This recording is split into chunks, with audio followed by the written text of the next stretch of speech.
الحمدللہ رب العالمین، الصلاۃ والسلام علی سید الانبیاء والمرسلین وعلی آلہ واصحابہ اجمعین، اما بعد، اعوذ باللہ من الشیطان الرجیم، بسم اللہ الرحمن الرحیم۔ پہلے تھوڑی سی بات بنیادی طور پر سمجھ لیجئے۔ بدعت وہ چیز جو پہلے اسلام میں نہیں تھی، پھر اس کو رائج کیا گیا، اس کو بدعت کہتے ہیں۔ بدعت کی دو قسمیں ہیں، ایک وہ چیز جو رائج پہلے نہیں تھی، بعد میں اس کو رائج کیا گیا،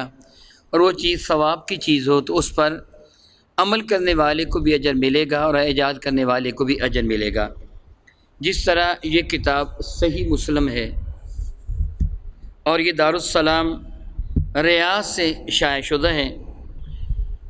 رب کائنات جل وعلا کے محبوب مکرم شفیع معظم رحمت کا اشار گرامی قدر کتاب الزکوٰۃ کے اندر ہے۔ میں اس کو آپ پڑھ کے سناتا ہوں۔ میرے کریم آقا حضور نبی محترم رحمۃ اللہ نے اشار گرامی قدر فرمایا، من صلی فی الاسلام سنۃ حسنۃ فلہ اجرھا واجر من عمل بها بعد من غیر ان ینقص من اجورہم۔ جس کسی نے کسی نیک کام کا اجرا کیا، کوئی نیک طریقہ شروع کیا، جتنے لوگ بھی اس نیک طریقے پر عمل کریں گے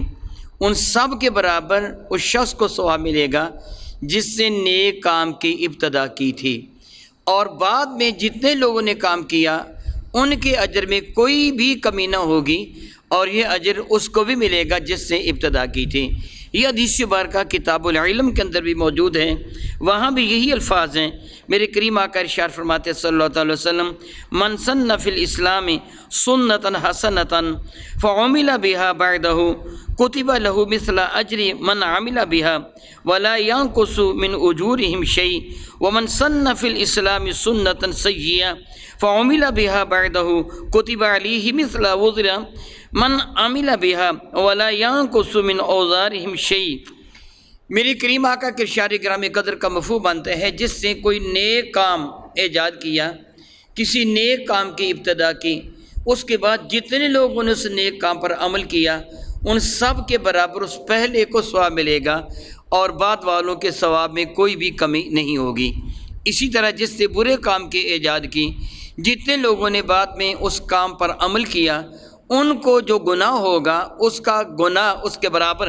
اس کو ملے گا جس سے اس کام کی ایجاد کی تھی۔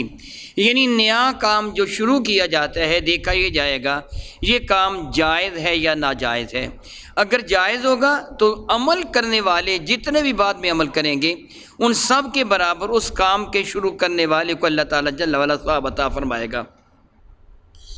جس طرح حضرت سیدنا فاروق اعظم رضی اللہ تعالی عنہ آپ اپنے زمانے برکت نشان میں مسجد نبوی شریفہ کی جانب تشریف لائے، رمضان المبارک کا مہینہ تھا۔ آپ نے ملاحظہ فرمایا کہ لوگ جدا جدا نماز ادا کر رہے ہیں،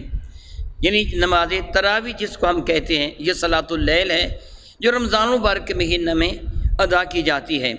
تراویح سے اس لیے کہتے ہیں کہ 4 رکعتیں پڑھ کر پھر تھوڑا سا آرام کیا جاتا ہے، اس لیے اس کو تراویح کا نام دیا جاتا ہے۔ سیدنا فاروق اعظم رضی اللہ تعالیٰ نے تھوڑی دیر کے لیے سوچا، ان کی طرف دیکھا اور فرمانے لگے، کیوں نہ ہو یہ جو تنہا نماز ادا کر رہے ہیں میں ان سب کو ایک امام پر اکٹھا کر دیتا ہوں۔ چنانچہ سیدنا ابی بن کعب کو آپ نے حکم دیا،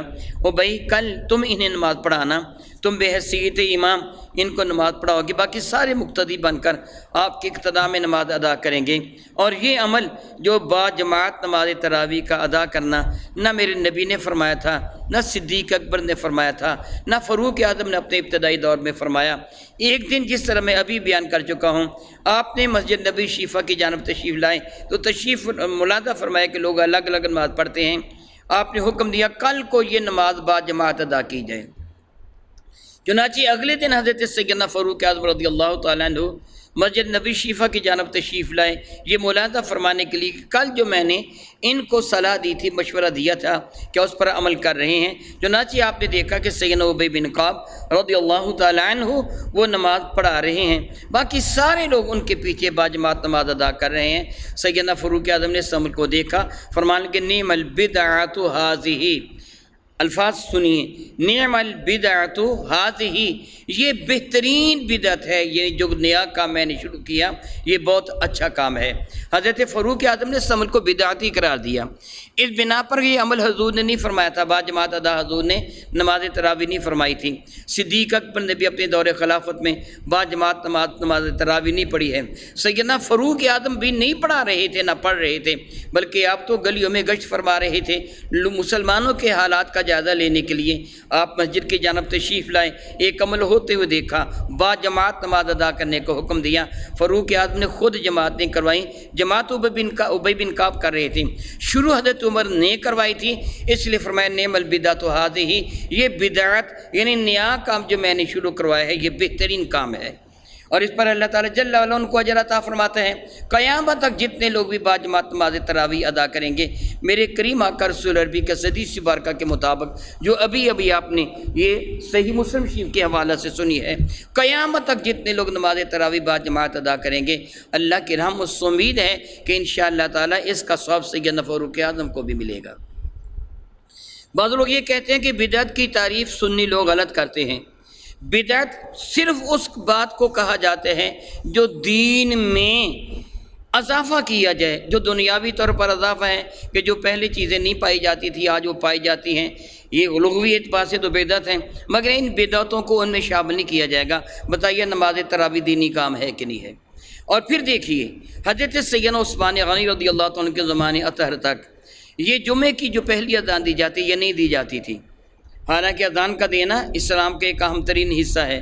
جمعۃ المبارک کی یہ پہلی اذان جو آج کل ہم اذان دیتے ہیں، اس کے بعد اپنی علاقائی یا قومی زبان میں گفتگو کی جاتی، تقریر کی جاتی ہے، اس کے بعد پھر اذان دے کر عربی میں خطبہ پڑھا جاتا ہے۔ میرے کریم آقا کی ظاہری حیات مبارکہ میں، سیدنا صدیق اکبر کے دور مقدس میں، سیدنا فاروق اعظم کے دور مبارک میں، حضرت عثمان غنی رضی اللہ عنہ کی ابتدائی دور خلافت میں یہ اذان نہیں دی جاتی تھی جو پہلے آج کل ہم دیتے ہیں۔ یہ اذان سیدنا عثمان غنی نے شروع کروائی ہے، اور اس وقت سے لے کر آج تک یہ اذان ضرور دی جاتی ہے، ہر مسجد میں دی جاتی ہے۔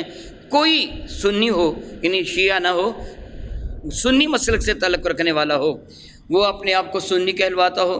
وہ اپنے آپ کو دیوبندی کہلواتا ہو، وہ اپنے آپ کو بریلوی کہلواتا ہو، وہ اپنے آپ کو اہل حدیث کہلواتا ہو، سب کی مساجد میں یہ تینیں اذانیں دی جاتی ہیں۔ پہلی اذان جس کے بعد علاقائی زبان میں گفتگو کی جاتی ہے، دوسری اذان جس کے بعد عربی میں خطبہ پڑھا جاتا ہے، تیسری اذان جس کو اقامت کہا جاتا ہے۔ ابتدا میں وہ پہلی اذان نہیں دی جاتی تھی، اس کی ابتدا حضرت عثمان غنی نے کی، اور یہ دین کا حصہ ہے۔ یہ ہماری مساجد میں مینار بنے ہوئے ہیں، ہماری مساجد میں محراب بنے ہوئے ہیں، وہ کون سی مسجد ہوگی جہاں محراب یا یہ مینار نہ بنے ہوئے ہوں گے، سوائے ان کے مساجد کے کہ جو مسجد بیت ہوتی ہے، گھر میں مسجد، یا کسی آدمی نے اپنے کھیتوں میں چھوٹی موٹا کوئی کمرہ بنا لیا مسجد کا، اس کو نام دے دیا، مگر نہ عمومی طور پر ہر مسجد میں مینار بھی ہوتے ہیں اور محراب بھی ہوتے ہیں۔ یہی مسجد کی علامات اور شعار ہیں۔ اس کی ابتدا حضرت عمر بن عبدالعزیز نے کی ہے، پہلی صدی ہجری میں، اور دوسری صدی کے ابتدا میں بھی نہ صحابہ نے، نہ تابعین نے، نہ مینار بنائے تھے، نہ یہ محراب بنائے تھے۔ آج یہ مساجد کا حصہ ہے اور یہ بدعت ہے۔ اگر ہم ہر بدعت کو غلط کہہ کر معاذ اللہ تعالیٰ معاذ اللہ تعالیٰ اس کو گناہ اور جرم اور جہنمی ہونا قرار دیں گے تو پھر مساجد بنانے والے آج کل سارے کے سارے جہنمی بن جائیں گے۔ بحمد اللہ تعالیٰ مسجد نبوی شریف اس کے کتنے مینار بنے ہوئے ہیں، مسجد بیت الحرام شریف اس کے کتنے مینار بنے ہوئے ہیں، مسجد نبی شریفہ میں محراب بنا ہوا ہے، مسجد بیت الحرام میں ضرورت نہیں کہ ہر میں کعبہ کے قریب کھڑے ہو کر نماز پڑھاتے ہیں۔ پھر کون سی مسجد ہے جس میں محراب نہیں بنا؟ حالانکہ یہ بدعت ہے، عمر بن عبدالعزیز نے بنوائے ہیں، اس سے پہلے محراب نہیں تھے۔ اس لیے فوراً ہر بدعت پر معاذ اللہ فتویٰ لگا کر اس کے عامل کو جہنمی قرار نہ دے دیجئے، وگرنہ دیکھیے کون کون سی ہستیاں حضرت عمر نے بدعت یہ نماز تراویح کی ابتدا کروائی ہے، حضرت سیدنا عثمان غنی نے بدعت یعنی آپ نے دوسری جو پہلی اذان دی جاتی ہے اس اذان کی ابتدا کی ہے، حضرت عمر بن عبدالعزیز نے مساجد کے مینارے اور مساجد کے محراب بنائے ہیں، ان سب نے بدعت کی ابتدا کی ہے۔ اگر آپ سب بدعتیوں کو جہنمی قرار دیں گے تو آپ کے فتویٰ کی ذات میں کون کون آئے گا؟ ذرا غور فرما لیجیے۔ جہاں تک اس بات کا تعلق ہے صحابہ کرام نے اس انداز سے عید میلاد النبی منایا، یاد رکھیں اگر اس انداز سے عید میلاد النبی جس انداز سے آج آپ مناتے ہیں، جلوس نکالتے ہیں، جشن مناتے ہیں، ایسے کیا ہوتا تو پھر اس عید میلاد النبی کا منانا سنت صحابہ سے یعنی اجماع صحابہ سے اس طرح ثابت ہوتا کہ اس کا انکار کرنے والا گناہ گار ٹھہرتا، کیونکہ حضور علیہ السلام کے بعد اجماع صحابہ پر عمل کیا جائے گا۔ اجماع صحابہ کیا ہے، میں اس کی مثال دے کے آپ کو سمجھا دیتا ہوں تاکہ میری بات سمجھنا آپ کے لیے آسان ہو جائے۔ ابتدا میں نماز جنازہ کے لیے 3، 4، 5، 6، 7 تکبیرات کہی جاتی تھیں۔ حضرت سیدنا فاروق اعظم رضی اللہ تعالیٰ عنہ نے صحابہ کرام کو اکٹھا کر کے ارشاد فرمایا کہ تم وہ لوگ ہو جن کی جان آئندہ زمانے والے دیکھ کر عمل کریں گے، تمہیں چاہیے کہ سارے کے سارے ایک بات پر متفق ہو جاؤ، آئندہ نماز جنازہ میں کتنی تکبیرات کہی جائیں۔ بالاتفاق 4 تکبیرات پر سب نے یہ ارادہ کی، اتفاق کیا کہ 4 تکبیرات کہی جائیں گی، اجماع ہو گیا۔ چنانچہ آج تک اس وقت کے بعد نماز جنازہ پر 4 تکبیرات کہی جاتی ہیں، نہ 5 نہ 3۔ اگر اس اصطلاح کی بات سے لیا جائے تو یہ بھی بدعت بن جاتا ہے، کیونکہ پہلے تو تکبیرات میں کمی بیشی ہوتی تھی، اس پر صحابہ کا اجماع ہو گیا۔ اب اس کو بدعت نہیں بلکہ اس کو جس طرح اہل سنت و جماعت یہ نبی کی سنت پر اور اجماع صحابہ پہ عمل کرنے والے، اسی طرح تکبیرات جو عید ہیں ان پر بھی جو اجماع ہوا کہ 6 تکبیریں کہی جائیں گی، یہ صحابہ کرام کے زمانہ میں اجماع ہوا تھا۔ اب اس پہ کمی بیشی نہیں کی جاتی، نہ 7 کہتے ہیں نہ 5 کہتے ہیں، 6 تکبیریں عموماً نماز عید میں کہی جاتی ہیں اور 4 تکبیریں نماز جنازہ میں کہی جاتی ہیں۔ یہ صحابہ کے اجماع کی وجہ سے ہوا کہ جو انہوں نے باہم مل کر، اسی طرح اگر صحابہ کرام نے اس طرح جلوس نکالے ہوتے پھر اس کا انکار کرنا ناجائز ہوتا اور گناہ ہوتا، جبکہ ہم اہل سنت و جماعت کا عقیدہ کیا ہے، جلوس کا نکالنا جائز ہے، ضروری نہیں ہے۔ جلوس کا یاد رکھیے جو جملہ میں کہہ رہا ہوں بحمد اللہ تعالیٰ پوری ذمہ داری کے ساتھ کہہ رہا ہوں، آپ کسی بھی جید عالم دین کی طرف رجوع فرمائیں، کسی مفتی صاحب کی خدمت میں حاضری دیں، سوال کریں کہ جلوس کا نکالنا فرض ہے، سنت صحابہ ہے یا کیا ہے، تو ان کو آپ کو جواب یہ ملے گا یہ عمل مستحب ہے، جائز ہے، ثواب ہے، ضروری نہیں ہے، اور یہ عمل خوشی کے موقع پر کرنا صحابہ کرام سے ثابت ہے، جس طرح میرے اور آپ کے کریم آقا تاجدار اربوجم شفیع معظم رحمت عالم صلی اللہ علیہ وسلم جب سیدنا صدیق اکبر رضی اللہ تعالیٰ عنہ کے ساتھ صحابہ کرام کی معیت میں مدینہ طیبہ میں تشریف لے گئے، تو اسی کتاب صحیح مسلم حدیث ہجرہ ہے، کتاب الزہد کے اندر سیدنا براء بن عازب رضی اللہ تعالیٰ عنہ ارشاد فرماتے ہیں کہ حضرت سیدنا صدیق اکبر رضی اللہ تعالیٰ عنہ سے میرے ابا عازب نے کجاوا خریدا اور میں اس کجاوے کو سر پر اٹھا کر چل دیا۔ میرے ابا نے حضرت صدیق اکبر سے فرمایا کہ اے صدیق اکبر رضی اللہ تعالیٰ عنہ، آپ وہ واقعہ ارشاد فرمائیے جو دوران ہجرت آپ کے اور رسول رحمت کے درمیان کیسے واقعات پیش کی آئے تھے، آپ مجھے سنائیے۔ تو صدیق اکبر نے واقعات ارشاد فرمائے جو دوران ہجرت جو پیش آئے تھے، اور آخر میں آپ نے بتایا پھر جب ہم قباء سے مدینہ طیبہ کی جانب روانہ ہوئے، رسول رحمت اونٹنی پر سوار تھے، مدینہ طیبہ میں داخل ہوئے، پھر عمل کیا تھا، حدیث برکہ ہے فصائد الرجال والنساء فوق البیوت ویتفرق الغلمان والخدام فی الاسواق، کہ پھر یہ منظر کیا تھا، خواتین و حضرات مدینہ طیبہ کے مکانوں کی چھتوں پر چڑھے ہوئے تھے اور غلام اور بچے یہ مدینہ طیبہ کی گلی کوچوں بازار میں جلوس نکال رہے تھے، ینادون یا محمد یا رسول اللہ، یا محمد یا رسول اللہ۔ وہ مدینہ طیبہ کے گلی کوچوں بازار میں آمد مصطفیٰ پر یہ نعرے لگا رہے تھے، یا محمد یا مصطفیٰ، یا محمد یا رسول اللہ، یہ نعرے لگا رہے تھے مدینہ طیبہ کے اندر جب میرے نبی اپنی اونٹنی پر سوار ہو کر مدینہ طیبہ میں داخل ہوئے ہیں۔ پتہ یہ چلا کہ کسی کی آمد پر خوشی کا منانا یہ اہل مدینہ کے عمل مبارکہ سے ثابت ہے، بائیں ہمہ ان ساری باتوں کے باوجود یہ عمل میرے نبی کے سامنے ہوا تھا۔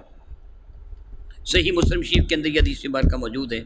یہ عمل میرے نبی کے سامنے ہوا تھا،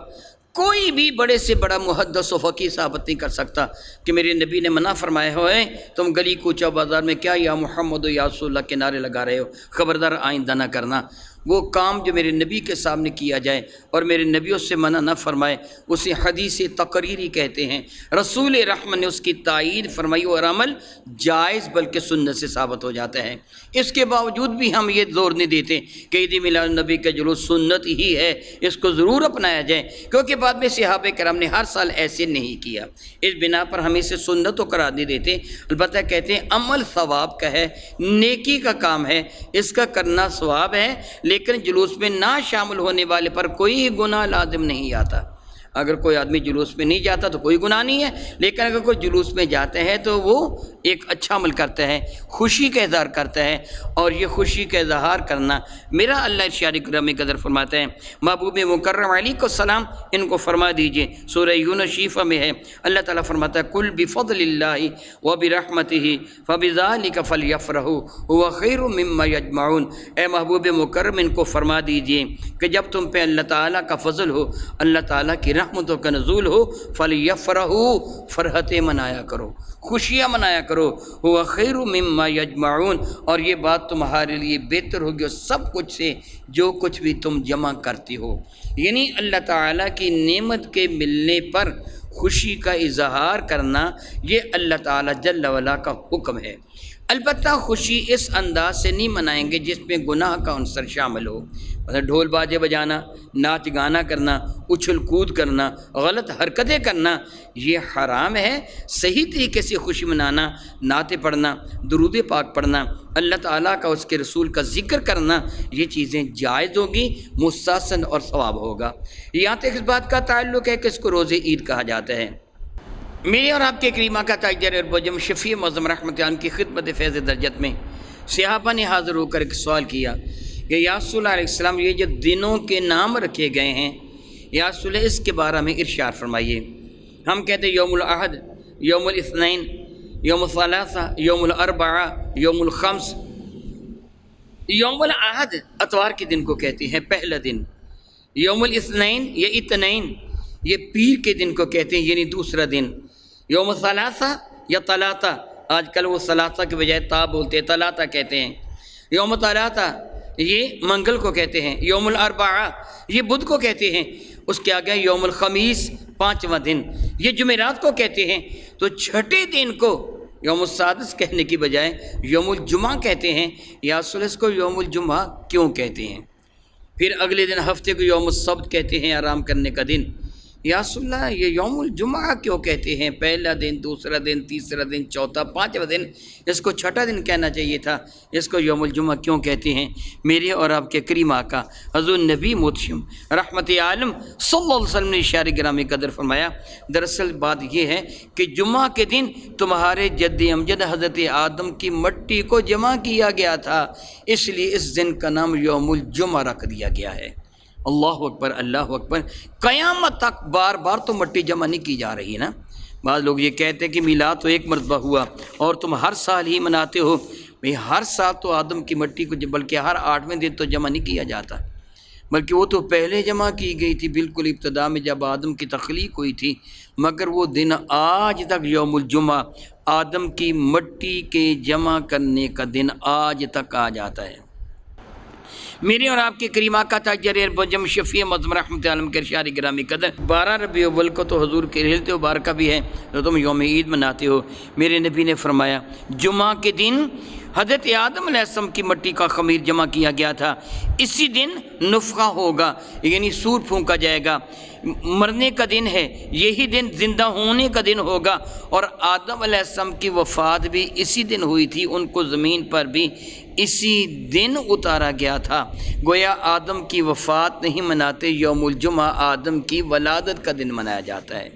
اور پھر اس کا اجر کتنا زیادہ ہے، اجر کتنا زیادہ ہے۔ میرے اور آپ کے کریم آقا سے سیدنا ابی ہریرہ رضی اللہ تعالیٰ عنہ اس حدیث مبارکہ کو روایت کرتے ہیں، اس کو امام مسلم نے صحیح مسلم میں، امام ترمذی نے اپنی جامع میں، امام ابو داؤد نے اپنی سنن میں، امام نسائی نے اپنی سنن میں، امام مالک نے اپنے موطا میں نقل فرمایا، رسول رحمت نے فرمایا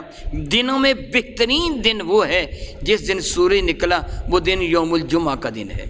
اور میرے کریم آقا تاجدار اربوجم شفیع معظم رحمۃ اللہ نے ارشاد فرمایا یوم جمعہ یوم عید ہے، اس دن کثرت کے ساتھ مجھ پر درود و سلام کی کثرت کیا کرو، بھیجا کرو درود و سلام۔ یہ دن حاضر کیا گیا ہے، روئے زمین پر ملائکہ گھومتے پھرتے ہیں اور اس دن تمہارا درود مجھ تک پہنچاتے ہیں۔ بارگاہ بے کس پناہ میں عرض کیا گیا یا رسول اللہ علیہ الصلوۃ والسلام، یہ تو آپ کی ظاہریہ یات مبارکہ میں ہوا،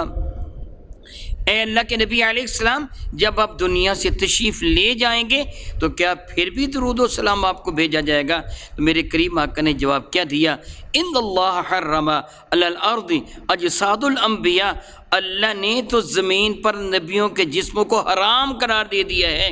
وہ اللہ کے نبی زندہ ہیں اور ان کو رزق بھی دیا جاتا ہے۔ اللہ اکبر اللہ اکبر اللہ اکبر۔ گویا میرے کریم آقا نے فرمایا تھا فنبی اللہ حی یرزق، اللہ کے نبی زندہ ہیں اور ان کو رزق دیا جاتا ہے۔ پتہ چلا کہ اللہ تعالیٰ کے جو نبی ہیں وہ اپنی قبور مقدس میں زندہ ہیں، ان کو رزق بھی دیا جاتا ہے۔ تو آدم بھی بظاہر دنیا سے تشریف لے گئے مگر اپنی قبر انور میں زندہ ہیں۔ یہ سبب ہے کہ ان کو یوم وفات نہیں منایا جاتا کہ وہ تو زندہ ہیں۔ میرے نبی نے فرمایا اور یہ حدیث مبارکہ ہے، سنن ابن ماجہ حدیث کا نمبر 1637 ہے، فنبی اللہ حی یرزق، اللہ کے نبی زندہ ہیں اور ان کو رزق دیا جاتا ہے۔ تو جب وہ زندہ ہیں تو پھر ان کا یوم وصال کیوں منایا جائے؟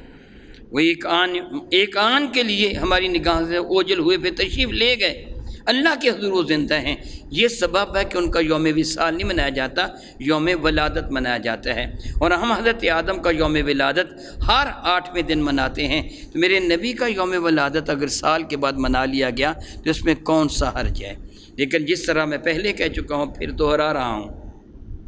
ناجائز عمل نہیں کیا جائے گا، گناہ کا عمل نہیں کیا جائے گا۔ جلوس نکالنا جائز ہے، فرض نہیں ہے، صحابہ کی سنت نہیں ہے، واجب نہیں ہے۔ میرے اور آپ کے کریم آقا تاجدار اربوجم شفیع معظم نے دن منانے کو حکم دیا، فرمایا تھا پیر کے دن کا روزہ رکھو۔ صحابی نے کہا یا رسول اللہ سبب کیا ہے؟ وہ میں کہ تجھے پتہ نہیں میں پیر کے دن پیدا ہوا ہوں؟ میرے نبی صلی اللہ تعالیٰ علیہ دائمًا ابدا مدینہ طیبہ میں تشریف لے گئے، اہل مدینہ کو دیکھا کہ وہ 10 محرم الحرام کا روزہ رکھتے ہیں۔ میرے کریم آقا نے اس سے دریافت فرمایا یہ تم روزہ کیوں رکھتے ہو؟ تو ان کا جواب کیا تھا، اللہ نے فرعون پر موسیٰ کلیم اللہ کو اس دن فتح عطا فرمائی تھی، ہم وہ شکریہ کا روزہ رکھتے ہیں۔ میرے نبی فرمانے کہ ہم تم سے زیادہ موسیٰ کلیم اللہ کو ماننے والے ہیں، پہلے بھی 10 محرم کا روزہ رکھا کرتے تھے۔ صحابہ کو حکم دیا 10 محرم کا روزہ چھوڑنا نہیں ہے۔ انہوں نے کہا یا رسول اللہ یہودیوں سے مشابہت تو نہیں ہو جائے گی؟ فرمانے لگے اس کو نہیں چھوڑنا، ساتھ اس کے 9 کا بھی شامل کر لو، مشابہت سے بھی بچ جاؤ گے، لیکن دن کا روزہ چھوڑنا نہیں ہے کہ اس دن اللہ تعالیٰ نے موسیٰ کلیم اللہ کو فرعون پر فتح عطا فرمائی تھی، یہ شکریہ کا دن ہے۔ تو شکریہ کے دن کا منانا یہ سنت مصطفیٰ سے بھی ثابت ہے اور سنت صحابہ سے بھی ثابت ہے۔ ویسے بھی عملی طور پر چند دن پہلے 23 اکتوبر کو سعودیہ میں یوم الوطنی منایا گیا ہے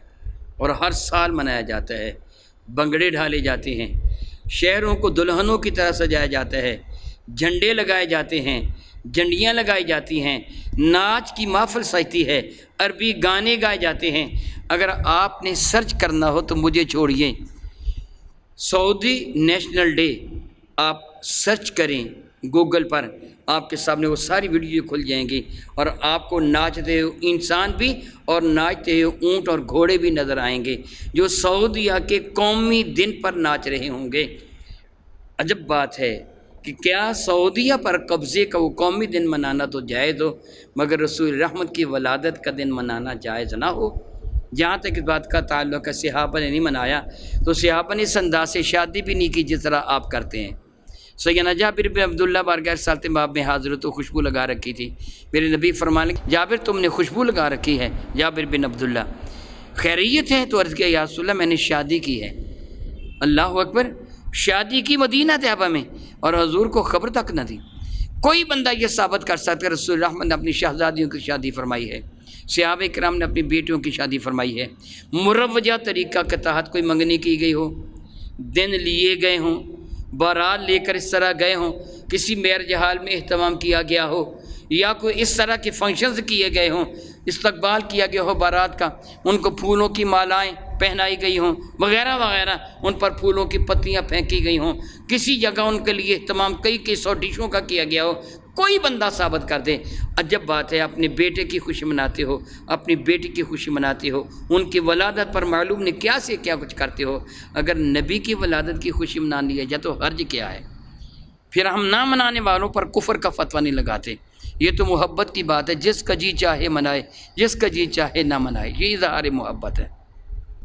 مگر میں بار بار ایک جملہ کہہ رہا ہوں، اس اظہار محبت میں کوئی ایسا کام نہ کریں جو خلاف شریعت ہو، کام وہ کریں جس سے اللہ بھی راضی ہو، اللہ کا نبی بھی راضی ہو۔ میں نہیں کہتا کہ جس طرح سعودی ڈے منانے میں وہ اونٹ ناچتے ہیں، گھوڑے ناچتے ہیں، بندے ناچتے ہیں، میں نہیں کہتا کہ آپ بھی ناچیں، میں یہ کہتا ہوں آپ درود و سلام کے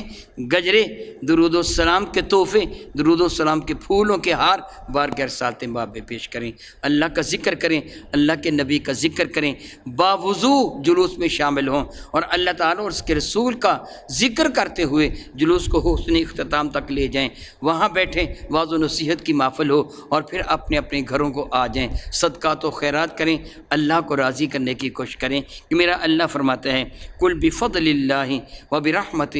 فبذلک فلیفرحوا، یا رسول ان کو حکم دے دیجئے جب اللہ کا فضل اور اس کی رحمت تمہارے شامل حال ہو تو پھر خوشیاں منایا کرو، وہ خیر مما یجمعون، یہ خوشی منانا ہر اس شے سے بہتر ہوگا جس کو تم جمع کرتے ہو۔